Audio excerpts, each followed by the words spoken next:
দ্বিতীয় স্বাধীনতা অর্জন করেছি ঠিকই, কিন্তু আমরা লক্ষ্য করছি এই ফ্যাসিবাদী সরকারের পেতাত্তারা এখনো চেষ্টা করতেছে যে এই সরকারকে ব্যর্থ করে, যাতে করে তাদের মনোভূত একটি শৈল শাসক যাতে তৈরি হয় সেই চেষ্টা অব্যাহত আছে।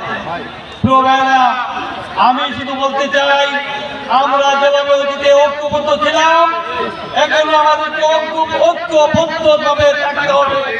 দল মত নির্বিশেষে ইসলামী আন্দোলনের কর্মীদেরকে, জাতীয় দলের কর্মীদেরকে একসাথে হয়ে কাঁধে কাঁধ মিলিয়ে এই ফ্যাসিস্ট সরকারের পেতাত্তাদের বিরুদ্ধে ঐক্যভাবে সংগ্রাম ঝাঁপিয়ে পড়তে হবে, সেই আশাবাদ ব্যক্ত করে আপনাদের নির্ধারিত ভিতরে এসে নির্ধারিত স্থানে বসার জন্য করছি। আমাদের মাঝে ইতিমধ্যে এসে উপস্থিত আছেন বাংলাদেশ জাতীয়তাবাদী দল মৌলভীবাজার জেলা শাখার অন্যতম সদস্য জনাব মোশাররফ হোসেন বাদশা। উপস্থিত আছেন মৌলভীবাজার জেলা বিএনপির অন্যতম সদস্য জনাব মাহমুদুর রহমান। উপস্থিত আছেন বাবু স্বাগত কিশোর দাস চৌধুরী। মৌলভীবাজার পৌর বিএনপির অন্যতম নেতা জনাব কামাল আহমেদ।